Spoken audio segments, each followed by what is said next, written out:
flight attendants are now be seated for landing. My name is Jacob Mchangama. I am the Executive Director of Justitia, a Copenhagen-based think tank. I'm trained as a lawyer, but I always had that interest in human rights. I came to see free speech as the most important human right of all. So you could say that it's almost become an obsession of mine. We're really stoked to have Jacob Mchangama down here for this week. Very nice to see you again, Jacob. Good to see you, Jonathan. Thank you. We didn't anticipate that the Minister of Justice would be re-announcing the hate speech laws the week that he arrived. So for a week where we've got a lot of media already lined up, it works pretty well. I'm looking at this timetable and thinking this is exploitation. You don't have time for anything. He comes to New Zealand, he doesn't get any time outside of offices and people like us. I've been traveling a lot, mostly to the US, but also book launch in the UK, and I've been in Norway and Czech Republic and so on. Absolutely delighted to have made it all the way to New Zealand due to the kind invitation of the FSU. Dan, you want to get some general shots of Jacob on the waterfront, perhaps in front of Te Papa. All right. I mean, you go to the gym, don't you? So maybe there could be a Rocky montage. We could do a montage ahead of the AGM appearance. Well, definitely. You rolling in a tyre and me with the stopwatch and Bare torso. yeah, all of that. Flexing. That's going to be the cover of the documentary. Flexing for free speech.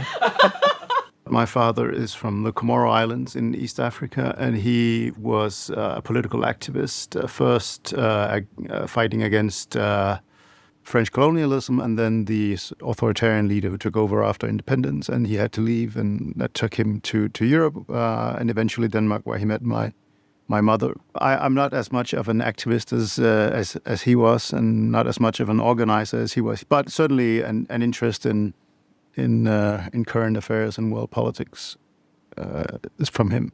We had a meeting with the deputy leader of the National Party, Nicola Willis, who the National Party is the largest opposition party in Parliament at the moment. They've cancelled that, which is consistent with my op-ed today and stuff, just going, we really need the opposition to either get in behind these hate speech laws and make them the best in the world, or I would say do their jobs and actually hold the government to account.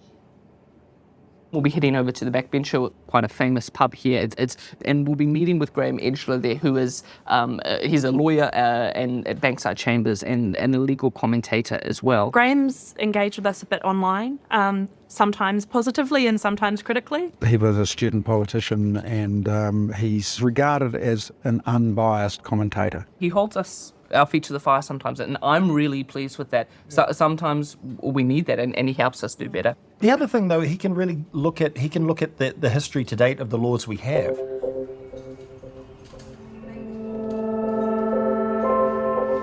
If you'll have seen, you'll know of a bunch of prosecutions in England for what people are calling hate speech. Our laws are basically the same. Theirs is probably slightly better than ours, and it's used completely differently. Statute, you'd think maybe even that our law was wider, that it covers more things. But exactly one person has been prosecuted ever. They were acquitted, and no one else has ever been prosecuted for it. And that's been the law since the 1970s. I had the pleasure of meeting with Graeme Edgeler, and it was a sort of fascinating executive summary into laws around hate speech or the equivalent. So if I was to walk down the streets of Wellington with swastikas shouting anti-Semitic slogans, I would not be prosecuted. You certainly wouldn't be prosecuted under the hate speech law. Might be public order or something? Yeah, there might be some sort of public order, which is sort of the problem that's general public order type things. But you would never be arrested, or at least you would never be convicted, I don't think, for calling a police officer's horse gay in New Zealand, which someone in the United Kingdom was convicted of, at least. Even if they change the law and make it, they're slightly widening it, cover sexuality, cover religion. Will prosecutors take a hint? We need to start prosecuting people for this. Yeah. And even though the law is actually very narrowly tailored to only cover the very worst of speech. That doesn't mean that's what's going to happen. A few years ago, we changed the Bail Act in a way which affected 50 people a year. You know, it's slightly harder for 50 to 60 people a year to get bail. And the number of people kept in prison as a result of that it went up by 1,000. A cultural change Yes. among prosecutors, police, Yes. and potentially courts. Yes, I think that is the concern. It's the cultural change. You know, it's, Parliament's done something, we have to react. That was actually surprising to me. The police, prosecution, and courts in this country have been so hands-off. You go to a country like Germany or France, even Denmark, which has a pretty strong free speech traditions, you will easily find more than 100 cases of people being prosecuted for hate speech.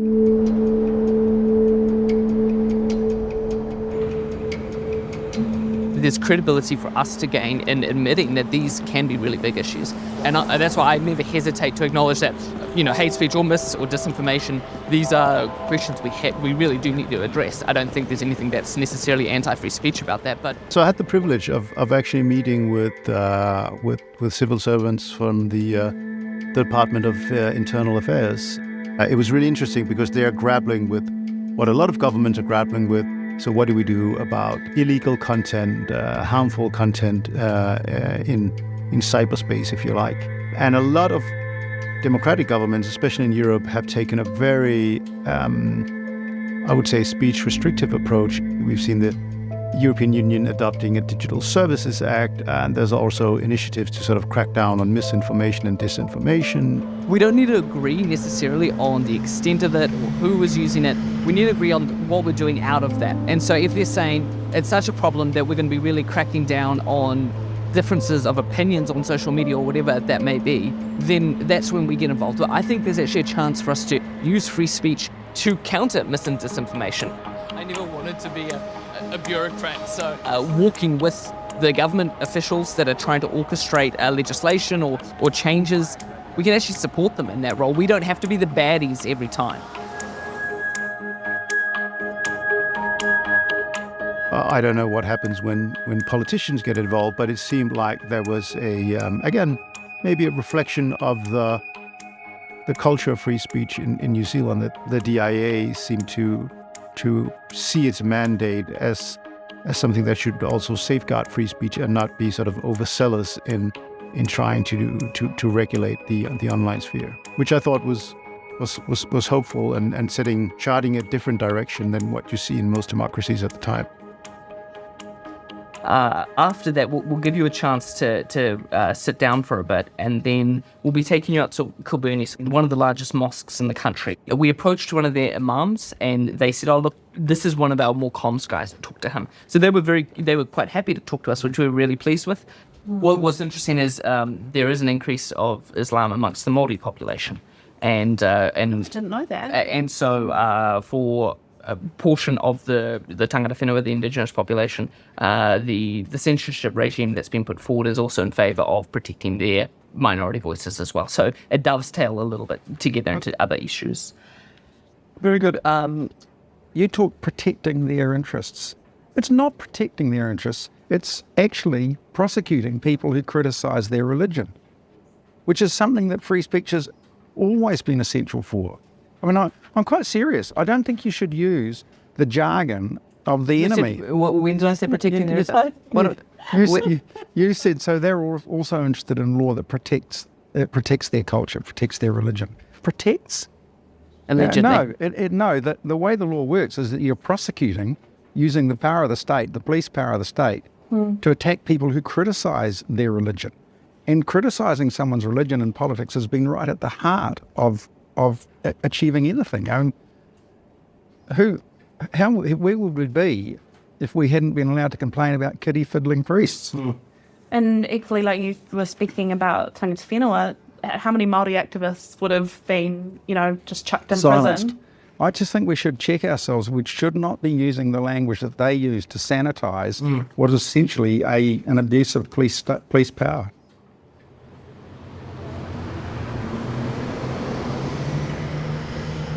When we are talking about in New Zealand what happened on March 15th, so we are talking about people who were butchered.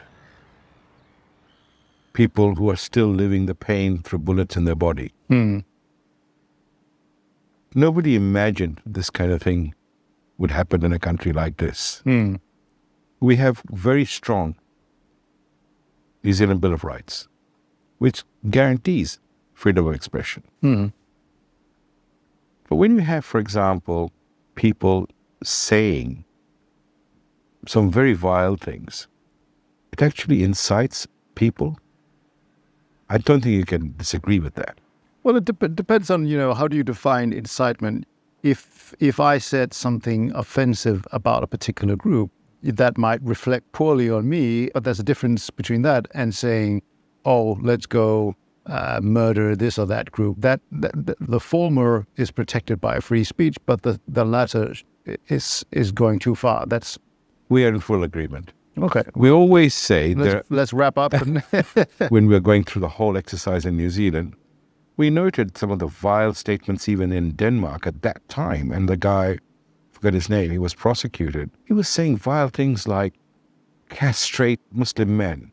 He was saying things like, let's round up the Muslim families and sell them to the highest bidder. We have ample evidence that saying things incites people to violence.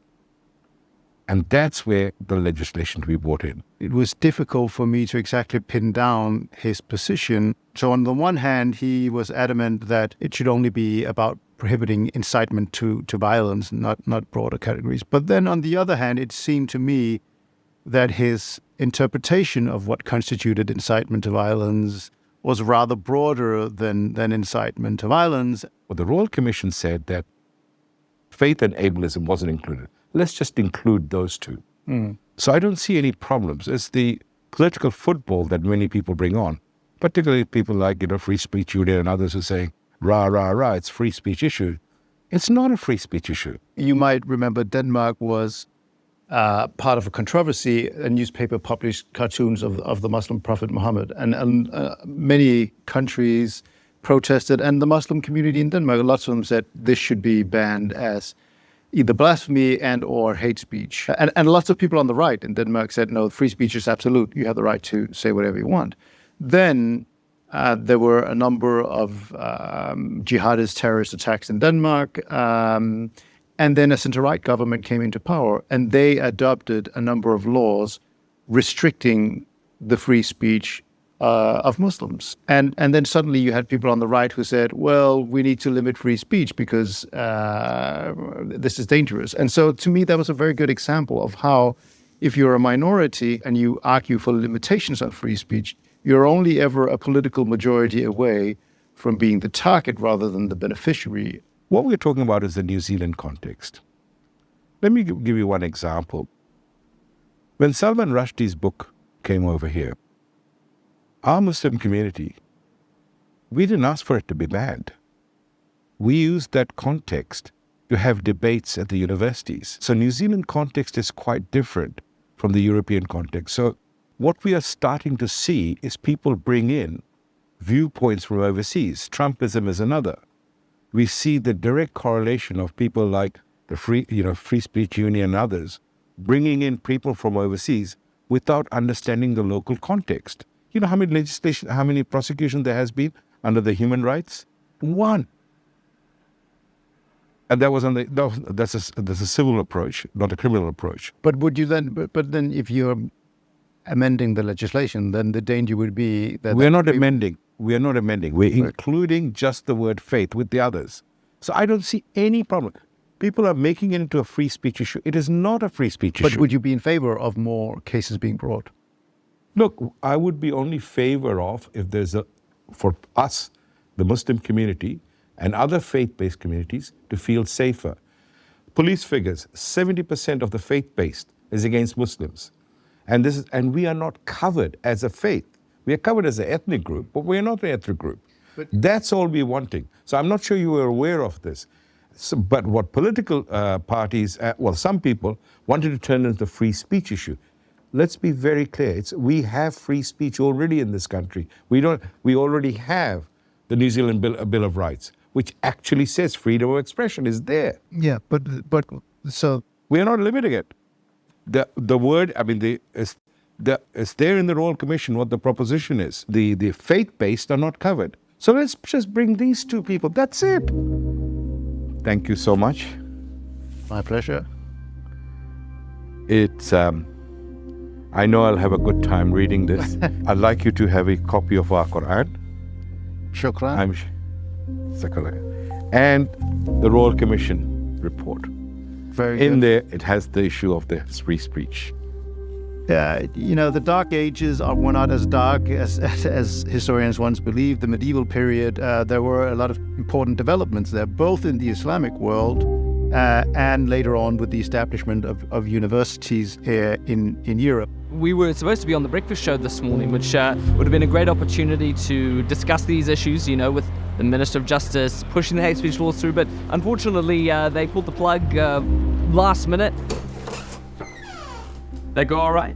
Yeah, I think that hit the spot. Brilliant. Bit of a situation online though. Paul Hunt, the Human Rights Commissioner, talking about mis and disinformation, but then he turns off the comments on his Facebook, and of course that's a red flag to a bull, isn't it? So people going crazy over it at the moment. Oh, set up a meeting, I'll debate it. Well, we've reached out a lot of times. We also just recently posted a list of a dozen politicians, academics, journalists, researchers, and we kind of reached out to them as a group and said, come along to the meeting, have a chat with Jacob, put your cards on the table, we'll put ours down and see where it lands. And not one of them was willing to talk to you, so Okay. disappointing stuff. Racism. David, you've got some thoughts, or do you want me to throw a question at you to get you going? Oh, I've got some thoughts, Roderick. Off you go then. I've been listening to this argument, and Moana Maniapoto put it in a rather shallow and one-sided Brian Bruce documentary on Prime on Thursday evening, that free speech advocates have nothing to fear because we all seem to be from the majority social group, and we are not at the risk of harm that minority social groups experience from the abuse of free speech. I think it's a profound misunderstanding of how majorities and minorities work in a democratic society. Majorities and minorities, when we're talking about freedom of opinion and expression, aren't fixed social groups. They are shifting constellations of ideas and beliefs and opinions and attitudes and values. Now, I'm a gay man, but I happen to think that most gender theory is nonsense. So I think it's a huge mistake to reify majority and minority opinions into majority and minority social groups. Because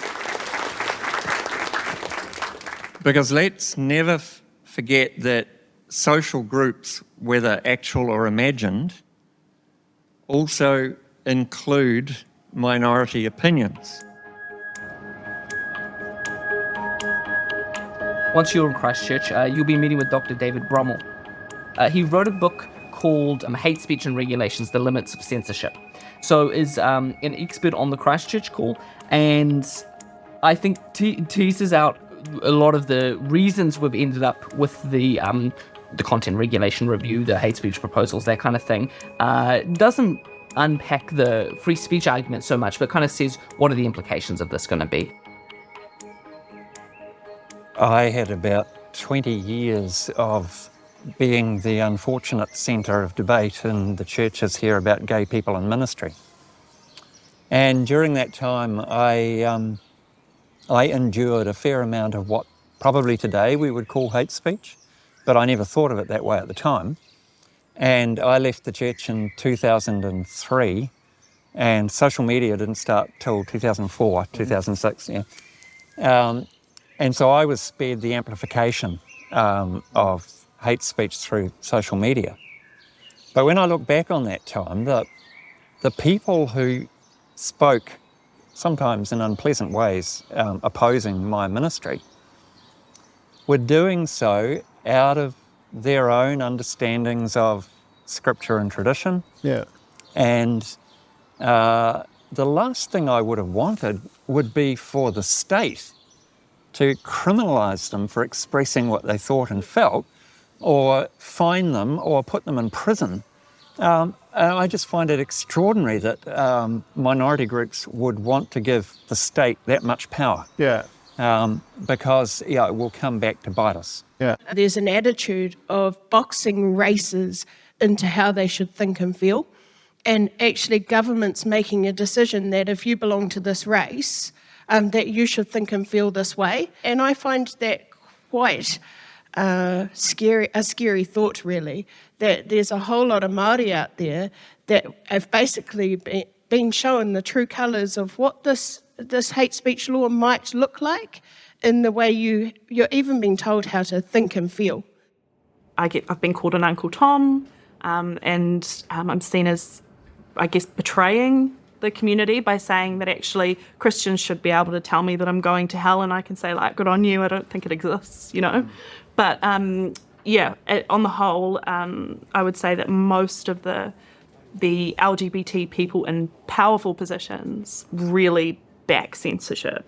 Which is, I think, a really interesting development, because it shows you something about the power dynamics of hate speech laws. So if you were to go back 50 years or 40 years, 10 years ago, when homosexual marriage was because you were not, it was still seen as a taboo. You wouldn't have that acceptance. You would never be lobbying for free speech restrictions, right? You would be relying on it to make your case, and that's how you appeal to a majority to become accepted, is by using free speech. These are exercises of power. There is no assistance from a hate speech law. It doesn't help anyone. All it does is give you a lever to exercise power against the people you don't like.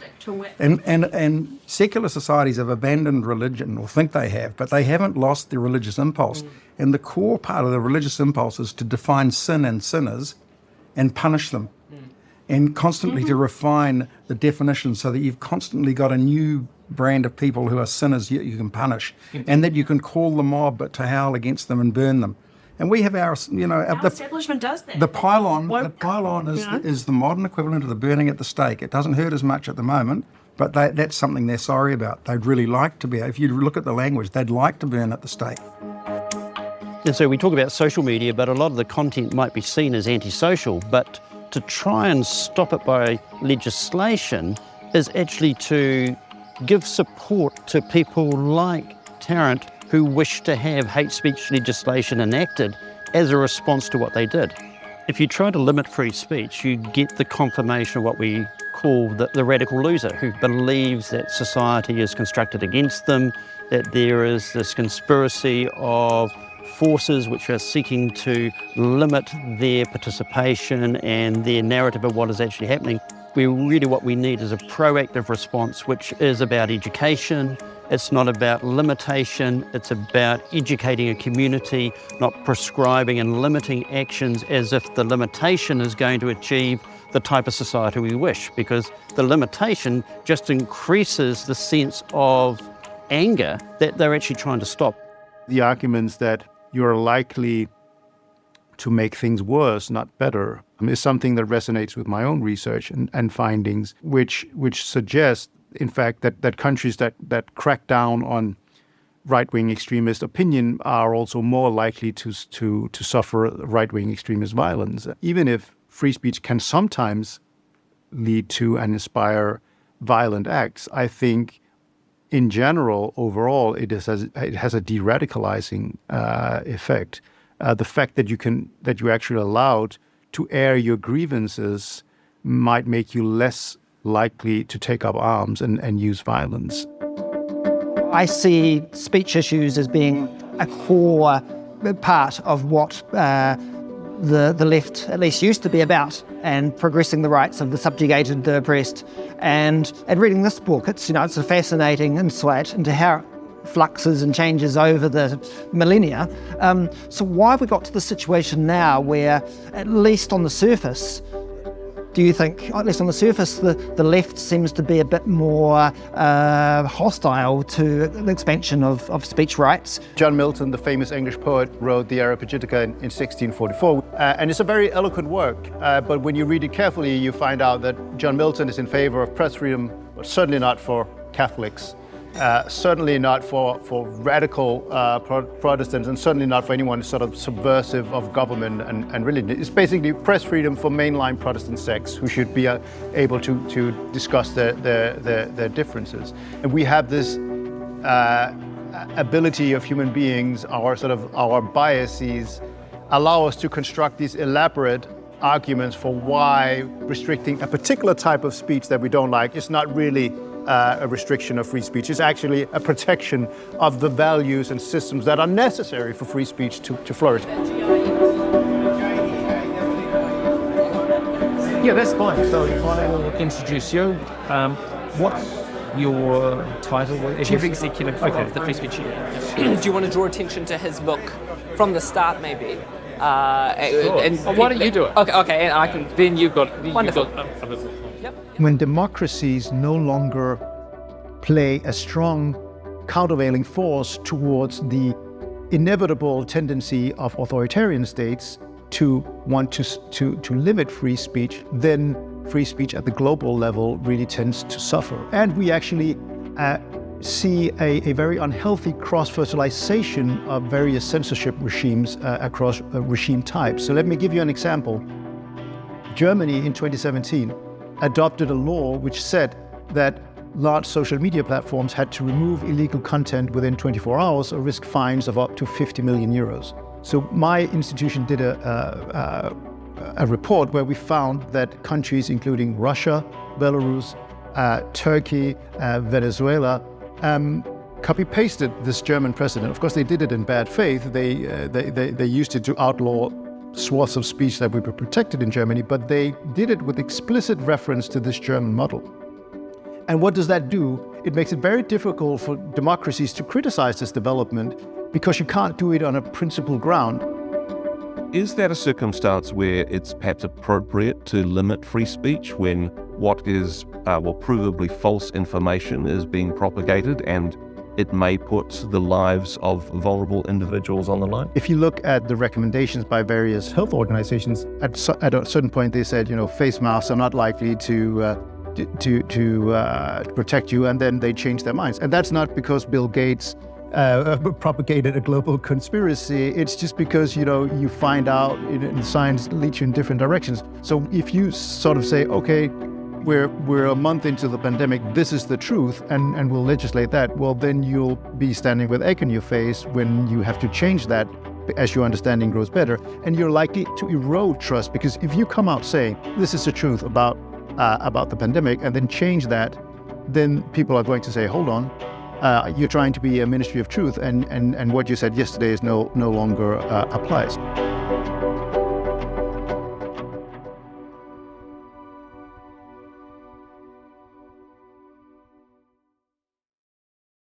So we've just heard that David Farrier will also be talking with Kim today, and so he'll be discussing kind of the opposite perspective around hate speech laws. And he's just been part of a documentary called Web of Chaos, which is discussing misinformation, disinformation.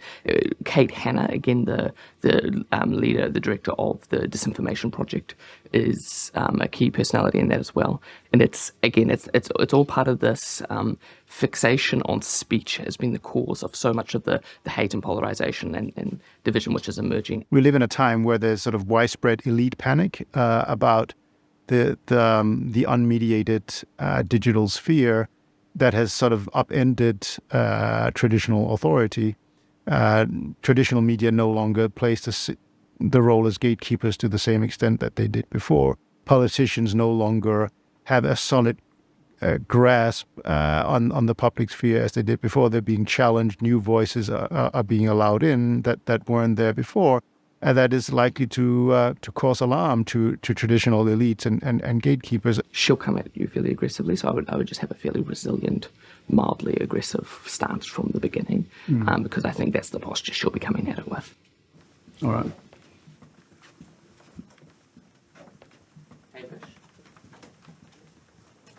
Hey, 20 minutes, eh? Yeah. Awesome. Sweet. So, yeah. Can I join you in there? Yeah, for sure. Awesome. Yeah. Cool.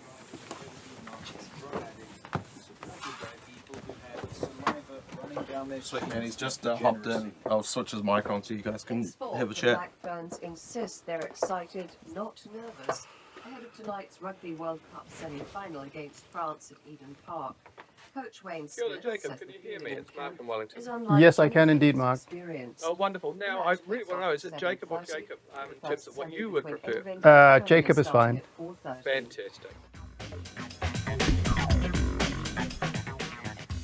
Jacob Mchangama is the founder and director of Justitia, a think tank focusing on human rights and free speech. Here's another way of elite panic evidencing itself. It's an email from a listener. He says, could you ask Jacob why he thinks the current calls for free speech tend to come from groups made up of traditionally privileged parts of society, seeking freedom to punch down? Free speech types, including the Free Speech Union, which brought you out here, are more likely to be male, white, cisgender, straight, economically privileged. The areas of discourse in which calls for free speech are often made involve traditionally marginalised groups, the rainbow community, Indigenous people. The tiny rebalancing of power entails a small relative shift that the free speechers, still the most powerful and platformed, are mobilising their privilege to resist. Sorry about that long email. Yeah. But it makes a point, right? Yeah, I think it's a deeply misguided one that rests on very shallow empirical ground. It's this idea that free speech entrenches unequal power relations and that the values of free speech and equality are mutually exclusive, whereas the history of free speech, I think, clearly shows that they are values that are mutually reinforcing. Shining a light on the injustice of being singled out for discrimination, being able to protest publicly, petitioning politicians for change. This country, I believe, was the first to provide women with the right to vote, and I believe petitions were very important in mobilizing public opinion. The same goes with racial minorities. I would actually argue that the position that the listener, with all due respect, articulates is in itself a very privileged position, because it takes a uniquely Western perspective. But look around the world and you will still see that those who are persecuted and marginalized and minorities are the ones whose right to free speech are being systematically abused. So free speech still serves very much as, I would argue, one of the most powerful engines of human equality and dignity that human beings have ever stumbled upon. I mean, you've become something of a darling to right-wing groups and institutions. Why? I don't know if I've been if I'm a darling to right-wing. I don't think many people would be invited to address the Ayn Rand Institute. Well, I've addressed, been on discussions with ACLU and others. Been to the University of Auckland. I don't know. Yesterday. That's fine. Yeah. But the fact is that all the communication that I'm getting and all the people who are opposing vocally hate speech laws in New Zealand are from the right of the spectrum. No shame in that. It's just a strange historical fact of interest. I wonder. I have here with me a person in the studio called Dane Giroux, who's a member of the FSU, and he's shaking his head. He's a left-wing working-class Jew. So I think that disproves your point. I'm not Good man to have on your side. I think, if there's hypocrisy by people on the right when it comes to free speech, then call that out. But don't surrender an emancipatory cause like free speech that has been absolutely instrumental in providing a voice to the voiceless, giving rights to the poor and propertyless, to marginalized minorities, and so on. We can have vehement disagreements about levels of taxation, politics, philosophy, religion, but we can come together in agreement that the right to free speech is really the antithesis of violence. It's what allows us to have a free and open democracy where we can be neighbors, spouses, colleagues, and friends. And we need that radical free speech in order to be able to compromise and be pragmatic and find solutions. So why would anyone on the left or the right, for that matter, surrender that cause to someone else based on sort of narrow tribal political affiliation? That is bewildering to me.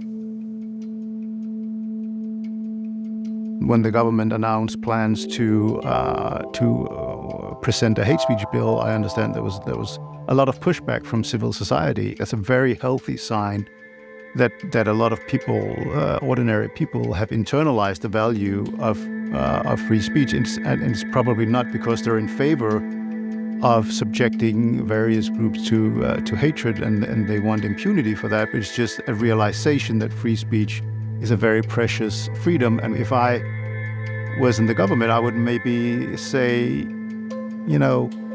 be proud that you have a robust culture of free speech that has contributed to the thriving of Kiwi democracy.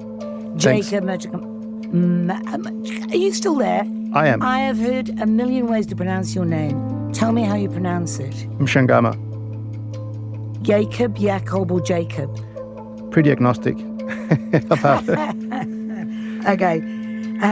Free Speech is the title of his book, History from Socrates to Social Media. It's 18 minutes to 10. David Farrier has gone down a bigger rabbit.